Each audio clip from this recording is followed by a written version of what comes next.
ನೂತನ ಸಂಸತ್ ಭವನದಲ್ಲಿ ಉಗ್ರ ದಾಳಿಯ ಪ್ರಕರಣದ ವಿಚಾರವಾಗಿ ಮೈಸೂರಿನ ಮನೋರಂಜನ್ ಡೀಟೇಲ್ಸ್ ಈಗ ಬಗೆದಷ್ಟು ಬಯಲಾಗ್ತಾ ಇದೆ.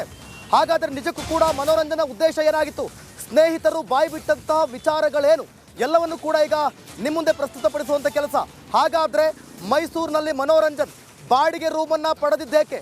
ಮನೆ ಇದ್ರೂ ಕೂಡ, ಈಗಾಗಲೇ ತಂದೆ ತಾಯಿ ಇರುವಂಥ ಮನೆ ಇದ್ರೂ ಕೂಡ ಬಾಡಿಗೆ ರೂಮನ್ನು ಪಡೆದುಕೊಂಡಿದ್ದಾಕೆ? ಸೊ ಈ ರೀತಿಯಾದಂತಹ ಅನುಮಾನಗಳೀಗ ಶುರುವಾಗ್ತಾ ಇದೆ. ಪೊಲೀಸರ ವಿಚಾರಣೆ ವೇಳೆ ರೂಮ್ ವಿಚಾರವನ್ನು ಬಾಯ್ಬಿಟ್ಟಿದ್ದಾರೆ ಸ್ನೇಹಿತರು. ಸ್ವಂತ ಮನೆ ಇದ್ರೂ ಕೂಡ ಬಾಡಿಗೆ ರೂಮ್ ಮಾಡಿದ್ದೇಕೆ ಮನೋರಂಜನ್ ಅನ್ನುವಂಥ ಪ್ರಶ್ನೆ ತೀವ್ರ ಅನುಮಾನಕ್ಕೆ ಎಡೆ ಮಾಡಿಕೊಡ್ತಾ ಇದೆ. ಮನೋರಂಜನ ಈ ನಡೆ ಕೃತ್ಯಕ್ಕೆ ಹಲವು ವರ್ಷದಿಂದ ಪ್ಲಾನ್ ಮಾಡಿಕೊಂಡಿದ್ದ ಮನೋರಂಜನ್ ಅನ್ನುವಂಥ ಪ್ರಶ್ನೆ ಈಗ. ಮನೋರಂಜನ್ ರೂಮ್ ಸೀಕ್ರೆಟ್ ಕೇಳಿ ಪೋಷಕರು ಕೂಡ ಒಂದು ಲೆಕ್ಕಾಚಾರದಲ್ಲಿ ಶಾಕ್ ಆಗಿದ್ದಾರೆ. ಹೆತ್ತ ತಂದೆ ತಾಯಿಗೂ ಗೊತ್ತಿಲ್ಲ ಮನೋರಂಜನ್ ಮನೆಯನ್ನು ಅಂದರೆ ಬಾಡಿಗೆ ರೂಮನ್ನು ಮಾಡಿಕೊಂಡಿದ್ದು. ಅವರು ಕೂಡ ಈ ವಿಚಾರವನ್ನು ಕೇಳಿ ಶಾಕ್ ಆಗಿದ್ದಾರೆ.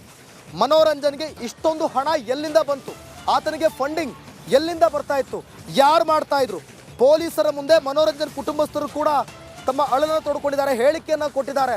ಸೊ ಹಾಗಾದರೆ ಪೋಷಕರಿಗೂ ಕೂಡ ಇದೊಂದು ರೀತಿಯಲ್ಲಿ ಶಾಕಿಂಗ್ ವಿಚಾರ. ಹೆತ್ತವರಿಗೂ ಕೂಡ ಗೊತ್ತಿಲ್ಲ ಈತ ಮೈಸೂರಿನಲ್ಲೇ ಬಾಡಿಗೆ ರೂಮ್ ಮಾಡಿದ್ದ ಅಂತೇಳಿ. ರಾಘವ್ ಶರ್ಮಾ ಅನ್ನೋ ಆರೋಪಿ ಕೂಡ ಮೈಸೂರಿಗೆ ಬಂದಂಥ ಹಿನ್ನೆಲೆ. ಹಾಗಾದರೆ ಅಲ್ಲೇ ಎಲ್ಲ ಕುತ್ಕೊಂಡು ಇವರು ನಿರ್ಧಾರವನ್ನು ಮಾಡ್ತಾ ಇದ್ರ? ಮತ್ತಷ್ಟು ಬಗೆದಷ್ಟು ಕೂಡ ಬಯಲಾಗ್ತಾ ಇದೆ ಮನೋರಂಜನ್ ಇತಿಹಾಸ. ಕಾದು ನೋಡ್ಬೇಕು ಏನಾಗುತ್ತೆ ಅಂತ ಹೇಳಿ.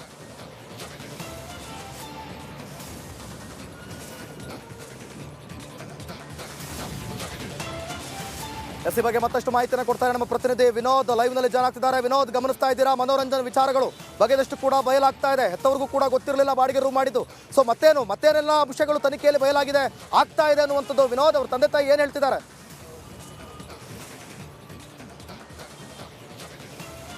ದಿವಿತ್, ಈಗಾಗಲೇ ಸಂಸತ್ನಲ್ಲಿ ಏನು ಸ್ಮೋಕ್ ದಾಳಿ ಪ್ರಕರಣಕ್ಕೆ ಸಂಬಂಧಪಟ್ಟಾಗಿ ಈಗಾಗಲೇ ದೆಹಲಿ ಪೊಲೀಸರು ಮೈಸೂರಿನಲ್ಲೇ ಬೀಡು ಬಿಟ್ಟಿದ್ದಾರೆ. ಕಳೆದ ಹಲವು ದಿನಗಳಿಂದಲೂ ಕೂಡ ಸಾಕಷ್ಟು ವಿಚಾರಣೆ ನಡೆಸ್ತಾ ಇದ್ದಾರೆ. ಈಗಾಗಲೇ ಮನೋರಂಜನ ಪೋಷಕರನ್ನ ವಿಚಾರಣೆ ಒಳಪಡಿಸಿದ್ದಾರೆ.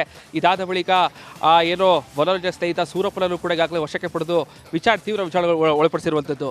ವಿಚಾರಣೆ ವೇಳೆ ಸಾಕಷ್ಟು ಸ್ಫೋಟಕ ಮಾಹಿತಿಗಳು ಹೊರಬರ್ತಾ ಇರುವಂಥದ್ದು. ಬಹಳ ಪ್ರಮುಖವಾಗಿ ಕಳೆದ 1 ವರ್ಷಗಳಿಂದಲೂ ಕೂಡ ಮನೋರಂಜನ್ ಮನೆಯವರಿಗೆ ಗೊತ್ತಿಲ್ಲದ ಹಾಗೆಯೇ ಮೈಸೂರಿನಲ್ಲಿ ಒಂದು ರೂಮನ್ನು ಬಾಡಿಗೆಗೆ ಪಡೆದಿದ್ದ ಅಂತೇಳಿ. ಅಂದರೆ ಕಳೆದ 1 ವರ್ಷಗಳಿಂದಲೂ ಕೂಡ ಈತ ಆ ರೂಮ್ನಲ್ಲಿ ಹೋಗಿ ಬಂದು ಮಾಡುವಂತಹ ಕೆಲಸಕ್ಕೆ ಮುಂದಾಗ್ತಾ ಇದೆ. ಜೊತೆಗೆ ಆ ರೂಮ್ಗೆ ಬಾಡಿಗೆನ ಹೇಗೆ ಕಟ್ತಾ ಇದೆ ಅನ್ನೋದು ಕೂಡ ನಿಜಕ್ಕೂ ಕೂಡ ಪೋಷಕರಿಗೆ ಸಾಕಷ್ಟು ಅಚ್ಚರಿ ಉಂಟಾಗ್ತಾ ಇದೆ. ಯಾಕಂದರೆ ಈ ಒಂದು ಪ್ರಕರಣದಲ್ಲಿ ಮನೋರಂಜನ್ ಯಾವುದೇ ರೀತಿಯಾದಂತಹ ಬಾಡಿಗೆನ ಪಡೆದಿರಲಿಲ್ಲ ಅಂತೇಳಿ, ರೂಮನ್ನು ಬಾಡಿಗೆ ಪಡೆದಿಲ್ಲ ಅಂತೇಳಿ ವಿಚಾರಣೆ ವೇಳೆ ಪೊಲೀಸರಿಗೆ ಪೋಷಕರು ಮಾಹಿತಿಯನ್ನು ಕೊಟ್ಟಿದ್ರು. ಆದರೆ ಸೂರಪ್ಪ ಏನು ವಶಕ್ಕೆ ಪಡೆದು ವಿಚಾರಣೆ ಪಡಿಸ್ತಾ ಇದ್ದಾರೆ. ಈ ಒಂದು ಸಂದರ್ಭದಲ್ಲಿ ಮನೋರಂಜನ್ ಬಾಡಿಗೆ ಪಡೆದಿರುವಂತಹ ವಿಚಾರವನ್ನು ಬಾಯ್ಬಿಟ್ಟಿದ್ದಾನೆ. ಈಗಾಗಲೇ ಕಳೆದ 1 ವರ್ಷಗಳಿಂದ ಈತ ಯಾವ ರೀತಿಯಾದಂತಹ ಪ್ಲ್ಯಾನ್ಗಳನ್ನ ಮಾಡ್ಕೊಳ್ತಾ ಇದ್ದ, ಅಂದರೆ 1 ವರ್ಷಗಳಿಂದಲೂ ಕೂಡ ಈ ಒಂದು ದಾಳಿಗೆ ಪ್ಲ್ಯಾನನ್ನು ಮಾಡಿದ್ದ ಅನ್ನೋಂತಹ ಅನುಮಾನಗಳು ಕಾಡ್ತಾ ಇದೆ. ಈಗ ಕಳೆದ 1 ವಾರಗಳಿಂದಲೂ ಕೂಡ ದೆಹಲಿ ಪೊಲೀಸರು ಸೂರಪ್ಪ ಮತ್ತು ಆತನ ಸ್ನೇಹಿತರೆಲ್ಲ ಈಗಾಗಲೇ ತೀವ್ರ ವಿಚಾರಣೆ ಒಳಪಡಿಸಿದ್ದಾರೆ. ಸಾಕಷ್ಟು ಮಾಹಿತಿಗಳು ಹೊರಬರ್ತಾ ಇದೆ. ಅಂದರೆ 8 ವರ್ಷಗಳಿಂದಲೂ ಈತ ಯಾವುದೇ ರೀತಿಯಾದಂಥ ಕೆಲಸಕ್ಕೆ ಹೋಗ್ತಿದ್ರು ಕೂಡ ಈ ರೀತಿಯಾದಂತಹ ಕೆಲಸಕ್ಕೆ ಯಾಕೆ ಮುಂದಾಗ್ತಾ ಇದ್ದ, ಈಗ ಈತನಿಗೆ ಬರ್ತಾ ಇದ್ದಂತಹ ಹಣದ ಮೂಲ ಯಾವುದು, ಜೊತೆಗೆ 1 ವರ್ಷಗಳಿಂದಲೂ ಕೂಡ ಈತ ಬಾಡಿಗೆ ರೂಮ್ನಲ್ಲಿ ಇದ್ದಂತಹ ಸಂದರ್ಭದಲ್ಲಿ ಯಾವ ಕೆಲಸಗಳನ್ನ ಮಾಡ್ತಾ ಇದ್ದ, ಒಂದು ವೇಳೆ ಈ ದಾಳಿಯನ್ನು 1 ವರ್ಷದಿಂದಲೂ ಕೂಡ ಪ್ಲ್ಯಾನನ್ನು ಮಾಡ್ಕೊಳ್ಳಿಲ್ಲ ಅನ್ನೋ ಬಗ್ಗೆ ದೆಹಲಿ ಪೊಲೀಸರು ತೀವ್ರ ವಿಚಾರಣೆ ಒಳಪಡಿಸಿದ್ದಾರೆ. ನಿಜಕ್ಕೂ ಕೂಡ ಅವರ ಪೋಷಕರಿಗೆ ಶಾಕ್ ಆಗಿರುವಂಥ ವಿಚಾರ ಅಂತಂದರೆ ರೂಮನ್ನು ಯಾಕೆ ಬಾಡಿಗೆ ಪಡೆದಿದ್ದ ಅನ್ನೋದೀಗ ಸಾಕಷ್ಟು ಎಕ್ಸ್ಟ್ರಾ ಪ್ರಶ್ನೆ ಕಾಡ್ತಾ ಇದೆ. ದೆಹಲಿ ಪೊಲೀಸರು ಕೂಡ 1 ವಾರಗಳಿಂದಲೂ ಕೂಡ ಸಾಕಷ್ಟು ವಿಚಾರಣೆ ಒಳಪಡಿಸಿದ್ದಾರೆ.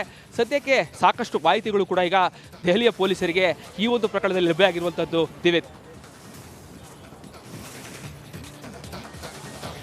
ಥ್ಯಾಂಕ್ ಯು ವಿನೋದ್ ನಿಮ್ಮೆಲ್ಲ ಮಾಹಿತಿಗಾಗಿ.